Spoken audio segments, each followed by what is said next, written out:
2024 was an amazing year for animes. We had highs, we had lows, and we had anime that went underrated. So I want to show my appreciation and count down my top 8 anime for the year of 2024.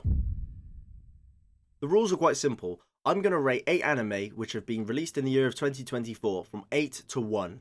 8 being the least impactful, 1 being the most impactful in my opinion. Now, I haven't watched every anime that came out this year, so your favourite anime might not be in this list, so please do not take my head off, and this is just my personal opinion. And to be honest, it'll probably change by tomorrow. Please leave your opinions in the comments of animes maybe that I should watch that I've missed, and please subscribe as well, because that's the typical thing YouTubers say, so please subscribe, love you guys. 2024 was a year of the underrated anime, animes that kind of went under the radar. Not many people saw them, not many people really cared about them. We had big animes throughout the year which kind of stole the scene and stole the show, but I want to focus on, for number 8, the underrated anime of the year.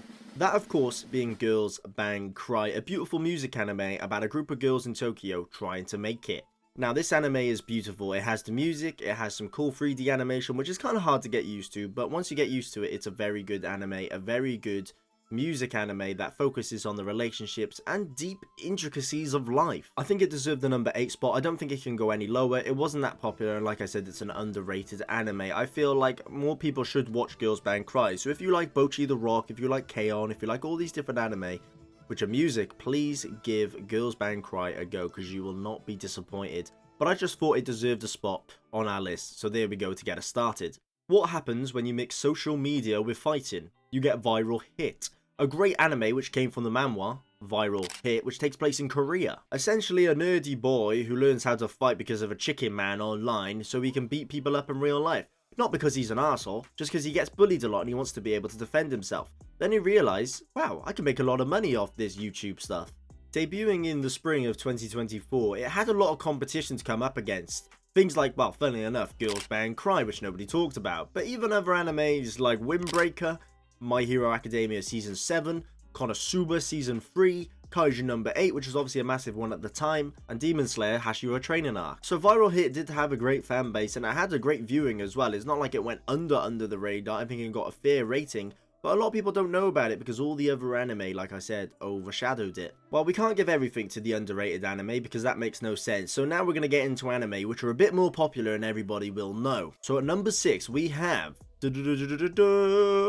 Dungeon Meshi, also known as Delicious in Dungeon. Coming out right at the start of 2024, January 4th to be precise, Dungeon Meshi, also known as Delicious in Dungeon, gave us something unique, something fresh. Just coming off Freerun in the fall of 2023, Dungeon Meshi absolutely mixes the fantasy, comedy and adventure genre to a T, with the underlying theme of food. And the underlying theme of food, I mean, it's right in your face, and obviously it's made by Studio Trigger, so obviously it's going to be pretty decent. Premiering on Netflix to the masses, you know that Dungeon Meshi, with its 24-25 minute episodes, brought the gourmet food into our hearts and into our screens. Every time I watched this anime, I just wanted to eat something.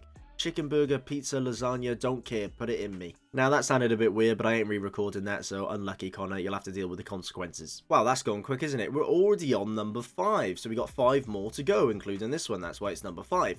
So this is going to be pretty exciting. Now before we get our last 5 out the way, I just want to say this year has been a great year for anime. It's the year I started creating content and taking it seriously. It's the year I kind of got back into anime after a 3-year sort of hiatus, maybe a 2-year hiatus. So I just want to say thank you to every single manga artist, studio, anyone who's worked on an anime, from advertising to animation to voice acting. You guys have made this year a great year, and I think we should just show some appreciation at the end of the year for everybody who's worked on all these different types of anime. Anyway, soppy Connor over, let's get straight back into it. Number 5 is going to be a one which is a season 3, which has only just come out. The problem with chucking in season 3s and season 2s is that you're thinking about the seasons that came before it and not the actual seasons, which in your mind make you rank it higher, but I do truly believe that this one had a great impact on everybody, and I couldn't stop seeing it on my TikTok. And that was ReZero Starting Life in Another World, Season 3. With only 8 episodes coming out this fall and then the rest coming out next year, I feel like ReZero had a massive impact on everybody.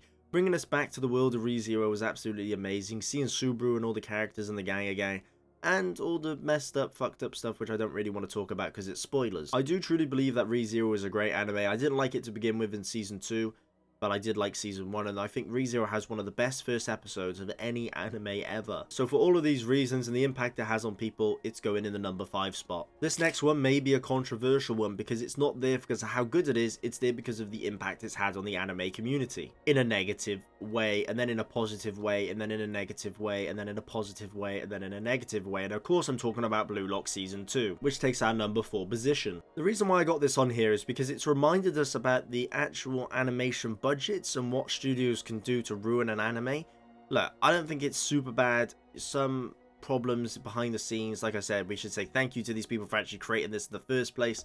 But at the end of the day, it's a business. At the end of the day, we want to enjoy it as consumers. So looking at it, it wasn't that good, and it kind of pushed me away from Blue Lock. But I just wanted it here for the impact, because then we started to feel grateful for all the anime maybe that we didn't appreciate that had good animation from start to finish. Maybe something like Delicious in Dungeon. Now, as the season's gone on, the animation has got better and it doesn't look like a slideshow, but I don't know how good a football anime is meant to look anyway. It's quite hard to make a football anime because you have to animate people running like that. So yeah, some of them did look like PowerPoint presentations, some of them did look bad, but I feel like it deserves the number 4 spot, even if it is in a negative light, because of the impact it's had on this year. And it's reminding us, like I just said, about how great animation can be in other animes. So there we go, Blue Lock. Hopefully you can make a comeback with the next season. Somebody's gonna come for me. Solo Leveling the number 3. Yeah, you all knew it was going to be here, and that is Solo Leveling, one of the greatest anime that has ever come out. Joking, I'm glazing a little bit, but with 12 episodes at 23 minutes, Solo Leveling kind of gave us something fresh at the start of the year, January 7th to be precise.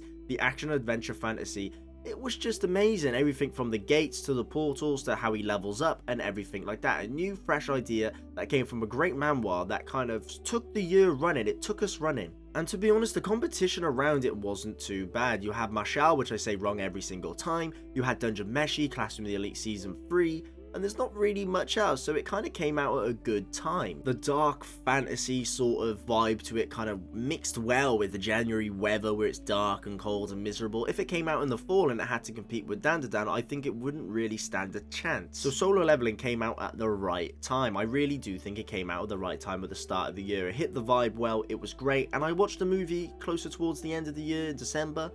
Absolutely amazing. So season 2 is going to be absolutely amazing again, and I'm sure I'm going to make a video talking about Solo Leveling season 2 when it comes out. The summertime for anime is usually a bad time because you don't get much good anime. The winter's kind of had the vibey stuff, the spring has set up the summer, but the summer in 2024 specifically fell flat. Apart from our one here, Oshinoko season 2.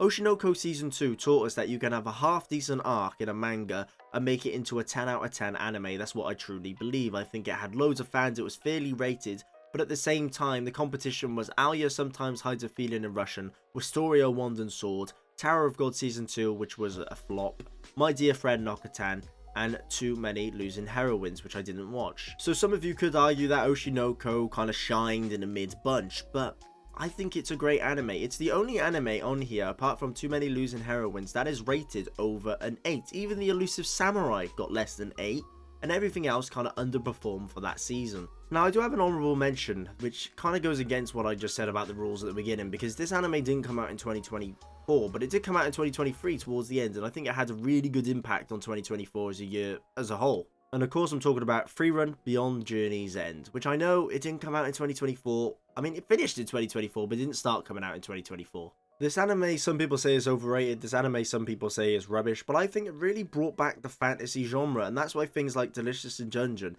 on the season after slapped so hard, because we were in the fantasy mood. Now, do I think it deserves its position on my anime list? I don't know, and sometimes I don't care. But it's just great to kind of give mention to an anime that has kind of shaped the year. I've seen so many videos on Freerun, and people have literally built their YouTube channels talking about Freerun. Shout out Pay Talks Anime. Now we get to our number 1 spot. I've done this on purpose. I've left it ambiguous. You might know what it is, you might not. Most of you could probably guess. But the one and only number 1 spot that I think had the biggest impact on 2024 out of all the great anime that came out this year, shout out to all the manga artists, the number 1 spot goes to Dandadan. From memes to cosplay to music videos to mysteries to people crying their eyes out at episode 7, to people complaining about how weird the first episode was with all the probing stuff. Dandadan brought something fresh. It brought a great intro from Creepy Nuts, it brought great animation, great storytelling, and it brought a weird, wonderful, wacky story which I think had the best impact for the year. I do think Dandadan does deserve a spot on this list. If you agree at number 1, that's completely different, but I do think it's the impact that it's had on 2024, and Dandadan will be remembered. It's going to get season 2s, and it just outshines even things like Oshinoko, even Solo Leveling in some respect, and all the other anime that I've mentioned. Now, I know you guys are going to say, where's Kaiju number 8? Where's this? Where's that? Where's my dear friend Nokatan? I couldn't include every anime on this. I only included anime that I thought had a big impact. I could have put something like Demon Slayer in, to be honest, the Hashira training arc, but because it's more of a bridging arc, not a filler arc, but a bridging arc to the, the castle, Infinity Castle arc, I just thought, why not? There's some shout-outs there for Windbreaker, Spice and Wolf remake, Bleach, but I haven't watched any of Bleach, so I couldn't really include that. Blue Box, Shangri-La Frontier, Ranma Half. It was truly impossible to choose every anime, but this is my list and this is what I've come up with. So these are the top 8 anime with an honorable mention that I think had the biggest impact on 2024. I'm excited for 2025. I'm excited to see a bunch of season 2s come out. I'm excited to see a bunch of new anime come out. So let's hit the ground running and let's get in to 2025. I'll see you guys over there. Make sure you're subscribed and I'll see you all later.